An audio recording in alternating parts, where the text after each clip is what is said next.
Hi friends, আমি তোমাদের কাছে একটা ছোট্ট ডেলি স্কিন কেয়ার রুটিন একটা শেয়ার করতে চলেছি। তবে সেভিংটা আমি ডেলি করি না, 2 সপ্তাহে একবার করি হয়তো, তবে কেউ 1 সপ্তাহে একবারও করতে পারো। তো আমার অনেক দিন করা হয়নি, তো তাই জন্য আমি ভালো করে প্রথমে অ্যালোভেরা জেল লাগিয়ে, যেহেতু আমার সেন্সিটিভ স্কিন, তো তাই জন্য অ্যালোভেরা জেল লাগিয়ে আমি ভালো করে সেভ করে নেবো। তো ডেড সেলগুলো খুব ভালোভাবে রিমুভ হয়ে যাচ্ছে, তোমরা সেটা দেখতেই পারছো এক্সট্রা হেয়ারের সাথে সাথে। তো প্রথমে সেভটা ভালো করে নিয়ে তারপরে আমি ফেস ওয়াশ করবো, তার কারণ স্কিনের মধ্যে অনেক রকম হেয়ার থেকে যায়, তো সেইগুলো ভালো করে যাতে পরিষ্কার হয়ে যায়, তো তাই জন্য আমি ফার্স্টে সেভ করে নিয়ে তারপর আমি ফেস ওয়াশটা করবো। খুব ভালো করে হালকা হাতে আমি ফেস ওয়াশটা করবো। তো দেখতেই পাচ্ছ খুব ভালোভাবে ক্লিন হয়ে গেছে, আমার ফেসটা আগে থেকে অনেকটা ক্লিন লাগছে। তো আমি পুরোটাই ন্যাচারাল, তোমার কোনো ফিল্টার ইউজ করিনি, আমি ন্যাচারাল স্কিনই দেখাবার চেষ্টা করেছি। তো আমি ভালো করে ফেস ওয়াশটা করে নেবো, করে নিয়ে 2 মিনিট ধরে অবশ্যই করবে ফেস ওয়াশ। তারপরে আমি ফেস ওয়াশটা করে নেওয়ার পর আমি হালকা হাতে হালকাভাবে কোনো রকম ঘষে ঘষে মুখে আমি এক্সট্রা যে ওয়াটারগুলো আছে ওগুলো রিমুভ করব না। তারপর আমি একটা টোনার লাগিয়ে নেব।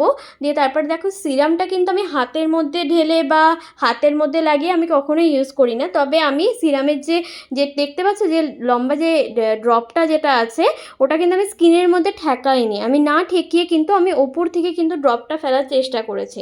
কারণ এইগুলো খুবই ইম্পর্টেন্ট যখন আমরা একটা সিরাম যখন ইউজ করছি আমরা স্কিনের মধ্যে। তো এগুলো খুবই ইম্পর্ট্যান্ট যে স্কিনের মধ্যে না টাচ করে কেয়ারফুলি করা। তো খুব ভালোভাবে দেখতে পাচ্ছ যে আমি সিরামটা লাগিয়ে নিয়েছি। তারপর আমি ভালো করে স্কিনের মধ্যে পুরো ভালো করে পুরো লাগিয়ে নেবো সিরামটা। কখনোই হাতের মধ্যে কি করলে কি হয়, সিরামটা খুব অনেকটা ওয়েস্টেজ হয়ে যায়, আর স্কিনের মধ্যে ডাইরেক্ট ফেললে কি হয়, সিরামটা মানে খুব ভালোভাবে স্কিনের মধ্যেও অ্যাবজর্ব হয়। আর সবসময় তো আমি একটা কথা বলবো, ক্লিন হাতে সবসময় করবে সবাই, একদমই। তো ভালোভাবে দেখতেই পারছো আমি সিরামটা খুবই ভালোভাবে লাগিয়ে নিলাম। তো যেহেতু আমার কম্বিনেশন স্কিন, তো আমি নাইসিনামাইড সিরাম ইউজ করেছি এখানে, আর আমার স্কিনে একটু একটু দাগছোপ আছে। তো করে নেবার পর ওটা ভালোভাবে শুকনো হবে, ভালোভাবে আগে ড্রাই হয়ে যাবে। তারপরে আমি একটা দেখছো ময়েশ্চারাইজার ইউজ করছি। তো দ্যাটস ইট, আর সানস্ক্রিনটা আমি আর ইউজ করলাম না।